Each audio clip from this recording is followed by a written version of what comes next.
Salam kasih dari Tuhan kita Yesus Kristus bagi kita semua. Shalom, damai di hati. Saudaraku, marilah saat ini kita mengikuti renungan harian keluarga Gemim Sentrum Bitung. Sebelum membaca dan merenungkan firman, mari berdoa. Ya Tuhan Allah yang kami puji dan sembah melalui anak-Mu Yesus Kristus, sungguh bersuka cita kami saat ini karena hari baru yang Tuhan perkenankan kami rasakan di saat ini. Untuk mensyukuri berkat-Mu dalam kehidupan kami, saat ini kami akan membaca dan merenungkan firman Tuhan. Kiranya firman Tuhan yang akan kami baca dan akan kami renungkan, Tuhan akan memberikan hikmat sehingga semuanya itu dapat kami pahami, dapat kami lakukan dalam setiap kami menjalani kehidupan ini. Inilah doa kami, di dalam nama Tuhan Yesus Kristus kami berdoa. Amin. Pembacaan kita saat ini terdapat dalam kitab Sefanya pasalnya yang ketiga, ayatnya yang ke-20. Pada waktu itu, aku akan membawa kamu pulang, yakni pada waktu aku mengumpulkan kamu, sebab aku akan membuat kamu menjadi kenamaan dan kepujian di antara segala bangsa di bumi, dengan memulihkan keadaanmu di depan mata mereka, firman Tuhan. Bagaikan orang tua yang memarahi anaknya, yang menegur anaknya dengan sangat keras, tapi di balik itu ada kasih yang sangat besar. Itu juga yang dinyatakan dalam kitab Sefanya saat ini. Sefanya walaupun dalam penjelasannya dalam kitab ini sangat banyak menyatakan penghukuman-penghukuman, ada teguran-teguran yang sangat keras. Namun di balik teguran-teguran tersebut tersembunyi kasih yang sangat besar. Sefanya setelah memberitakan teguran yang sangat keras, di balik itu dia menyampaikan bahwa kalau umat mau bertobat, umat mau kembali kepada Allah, ada keselamatan yang akan mereka dapatkan. Ketika umat mau kembali kepada Allah, ada kenikmatan-kenikmatan yang dapat mereka rasakan. Dalam perenungan saat ini, dikatakan bahwa Tuhan akan membawa mereka pulang. Ini adalah sebuah janji yang sangat dinanti-nantikan oleh umat Israel karena mereka tahu bahwa Tuhan akan menghukum mereka. Dan penghukuman tersebut dinyatakan ketika mereka ada dalam pembuangan di Babel. Mereka telah melakukan dosa-dosa yang sangat luar biasa. Mereka telah melanggar hukum-hukum yang Tuhan sampaikan. Yakni contohnya mereka berzina, mereka menyembah berhala, apa yang Tuhan larang, itu yang mereka lakukan. Sehingga hukuman ini dinyatakan kepada mereka, agar mereka boleh sadar diri, dan mereka mau bertobat. Dalam pembacaan saat ini, disampaikan bahwa pada waktu itu, aku akan membawa kamu pulang. Kata pulang di sini sangatlah menyentuh hati. Karena rumah atau tempat tinggal adalah tempat di mana kita selalu diterima apa adanya. Di rumah kita dikasihi tanpa syarat.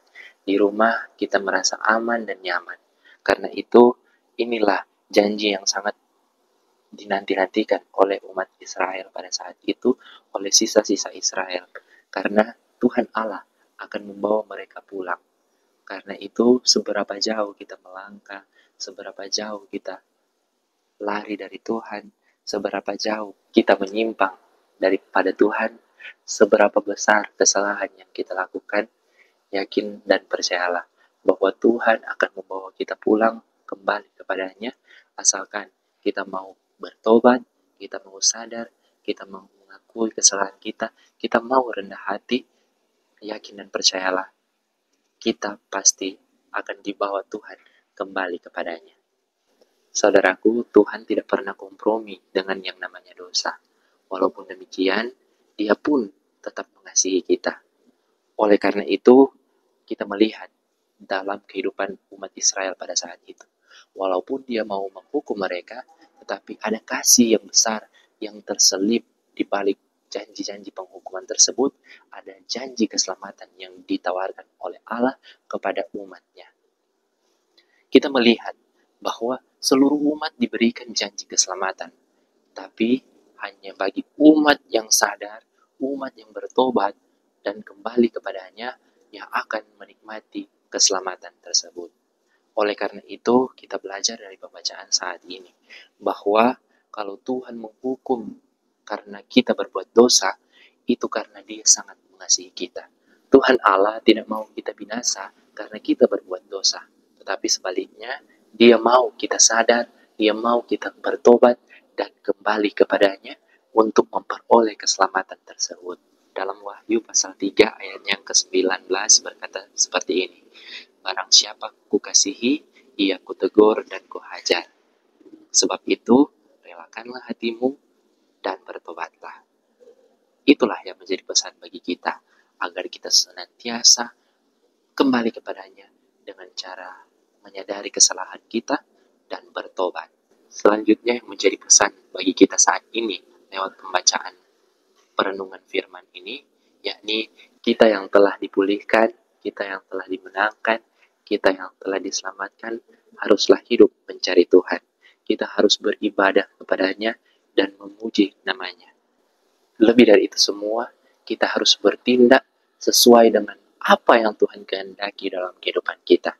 Sehingga lewat cara-cara hidup demikian, kita pun akan memperoleh keselamatan yang Dia janjikan.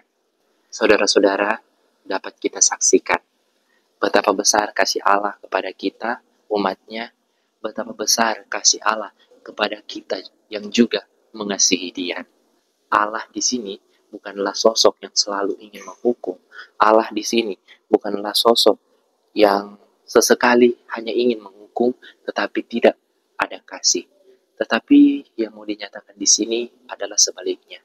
Allah di sini adalah Allah yang tegas, tidak kompromi dengan yang namanya dosa, tetapi Allah di sini juga Allah yang sangat mengasihi kita manusia.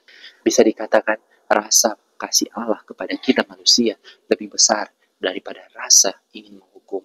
Saat ini kita telah merasakan bagaimana kasih Allah yang nyata dalam kehidupan kita.